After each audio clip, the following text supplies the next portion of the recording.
Bonjour à tous, c'est encore professionnellement. Aujourd'hui, dans cette nouvelle vidéo, nous allons voir la méthode hyperstatique.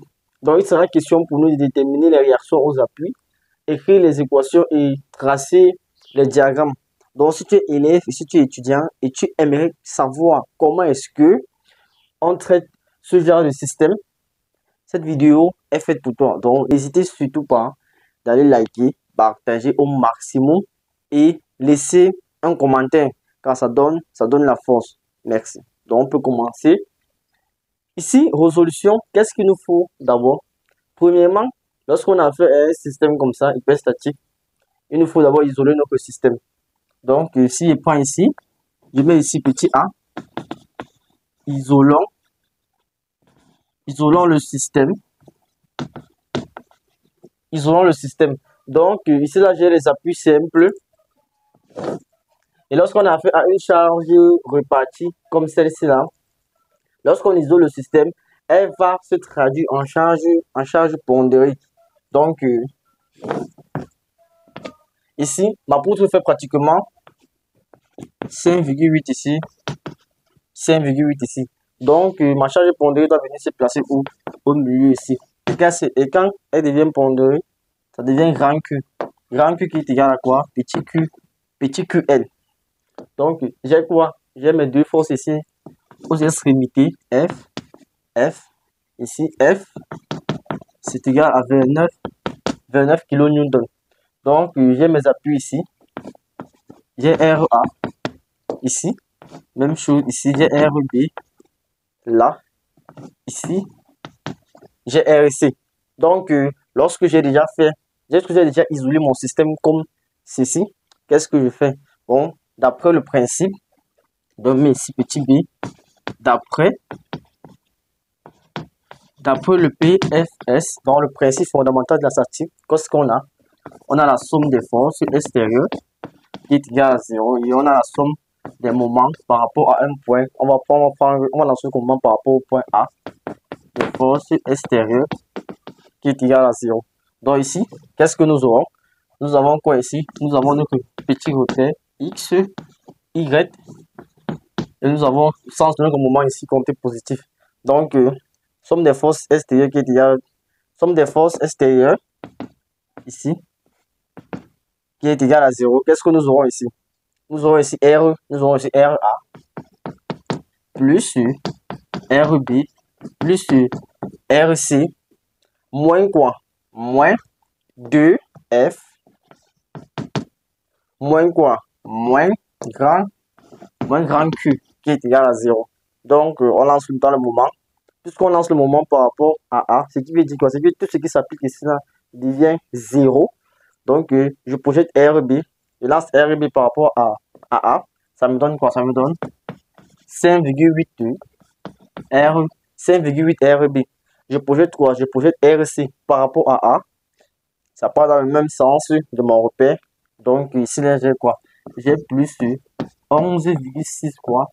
RC. Lorsque j'ai fini avec ça, je lance quoi? Je projette quoi? Je projette Q par rapport à A. Ça part dans le sens contraire et ça balaye la distance 5,8. Donc, ça va devenir moins 5,8 grand Q. J'ai fini avec grand Q. Je projette quoi? Je projette F.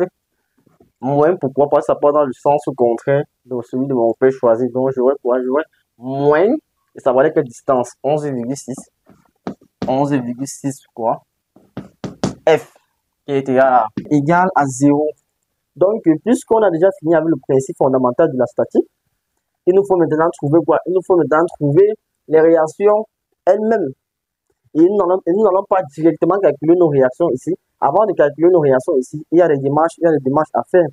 Puisque nous n'avons pas la valeur de RC pour trouver RB ici, nous n'avons pas la valeur de RB pour trouver RC. Pareil à ce niveau. Donc, qu'est-ce qu'il faut faire? Nous allons appliquer la méthode de superposition. Donc, puisque si nous appliquons une charge ici, comme nous avons appliqué là, forcément, notre poutre doit faire comment? Notre poutre doit fléchir au point B. Et lorsqu'elle doit fléchir au point B, nous aurons quoi? Nous aurons une flèche. Nous aurons une flèche au point B. Et ce sont ces flèches que nous allons déterminer. Et pour déterminer ces flèches, nous allons pour déterminer ces flèches, nous allons décomposer notre figure en deux. Dans le cas où la charge est ponctuelle et dans le cas où la charge est uniformément répartie. Donc, je prends ici, je peux mettre ici petit c, décomposition du système. Décomposition du système. Donc, au premier système ici, premier système dès qu'on décompose, ça c'est dans le cas où, ça c'est dans le cas de la charge répartie. Ça c'est dans le cas de la charge répartie. Donc, nous aurons quoi ici? Nous aurons A, nous aurons B, nous aurons C. Donc, nous aurons A ici, B ici, C. Et nous aurons notre charge répartie comme telle. Donc, c'est cette flèche-ci que nous allons déterminer. Donc, nous allons nommer ça Y1, Y1A.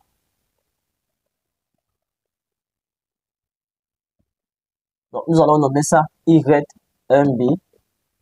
Et pour déterminer Y1B, nous savons que dans le cas d'une charge uniformément répartie, la flèche ici, c'est égal à quoi? La flèche ici, c'est égal à moins 5Q, L exposant 4 sur 384 EI. Et lorsque nous avons déjà quoi? Nous avons déjà décomposé notre premier système dans le cas de la charge uniformément répartie. Notre deuxième système, ça sera dans le cas de la charge ponctuelle. Cas de la charge ponctuelle. Donc, à ce niveau, nous aurons quoi? Nous aurons F ici, non F ici. Et nous aurons quoi? Nous aurons nos appuis. A ici, B et C. Donc, déterminer la flèche à ce niveau-ci. Nous allons nommer ça Y1, Y2, B. Donc, ici, Y2B sera égal à quoi? À P, L au cube sur 48 E et I. Et je vous rappelle que L, c'est la portée, E, c'est le module de U, et I, c'est l'inertie de la poutre. Or, notre P-ci est égal encore à quoi? À RB. Donc, nous avons ici Y2B qui est égal à RB, L au cube sur 48 EI. Donc, voilà la décomposition des deux systèmes. Et plus que notre BC, puisque notre réaction aussi doit s'annuler, donc forcément, nous allons calculer Y1B plus Y2B. Donc, ça va donner 5QL exposant 8. Donc, si vous calculez bien, ici, vous aurez 5 fois petit q, 17, fois L qui est la portée, 11,6 divisé par 8. Donc, vous allez trouver quoi ici? Vous allez trouver ici RB qui sera égal à 123,25 kN. Donc, vous convenez avec moi que nous avons déjà trouvé RB grâce à quoi? Grâce à la décomposition de ce système en deux sous-systèmes. Donc, ce sont ces flèches qui nous ont permis de trouver quoi? Ce sont ces flèches qui nous ont permis de trouver RB. Et plus nous avons déjà trouvé ça, c'est plus facile pour nous de revenir maintenant ici, d'après le PFS. On doit faire comment? On va remplacer RB par sa valeur. Et si on remplace RB par sa valeur, c'est plus facile pour nous de trouver quoi? De trouver RC. Et c'est ce que nous allons faire ici. Donc, à ce niveau ici, nous allons venir remplacer RB par sa valeur ici. Ça va nous donner RC qui sera égal à quoi? RC qui sera égal à 11 sur 11,6. Nous aurons quoi? Nous aurons moins 5,8 RB vont fois 123,25 plus 5,8 fois Q. Nous avons trouvé notre grand Q. Nous avons dit que grand Q est égal à petit Q fois L. Donc ici, grand Q, c'est égal à 17 fois 11,6. Donc, grand Q est égal à 197,2 kN. Donc, nous aurons ici plus 5,8 fois 197,2 plus 11,6 qu'on va multiplier par quoi? Multiplier par F. F, là-bas, nous avons F qui est égal à 29. Donc, si vous faites bien les calculs à ce niveau, vous allez avoir RC qui est égal à 65,975 kN. Et si vous êtes un peu plus éveillé, vous allez comprendre directement que RC est égal encore à RA. Mais nous allons partir de manière analytique. Donc, nous avons déjà quoi? RB, nous avons déjà RC. Il nous faut maintenant trouver quoi? RA. RA, ici, RA sera égal à moins RB moins RC plus 2F et plus Q.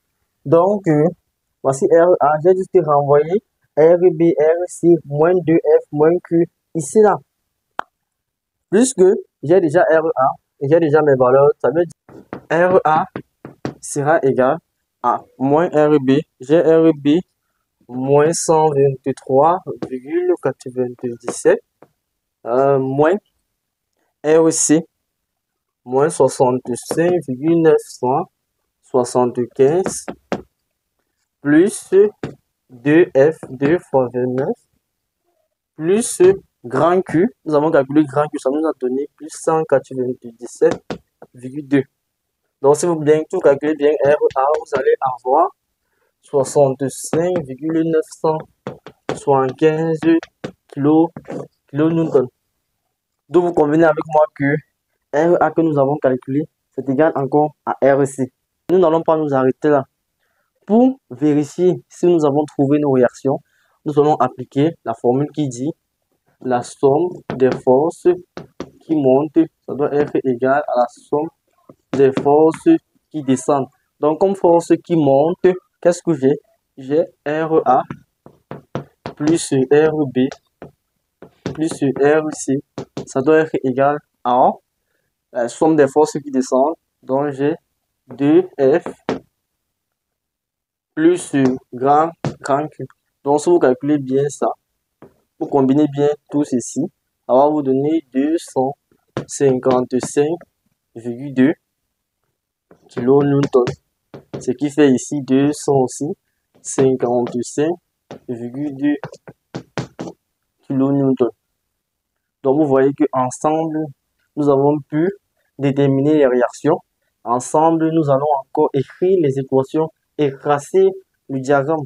Si vous avez d'abord aimé cette première partie qui était de déterminer les réactions, dites-le moi en commentaire si vous voulez qu'ensemble, nous écrivons les équations et nous traçons les diagrammes. N'hésitez surtout pas d'aller vous abonner, liker et partager au maximum. Merci.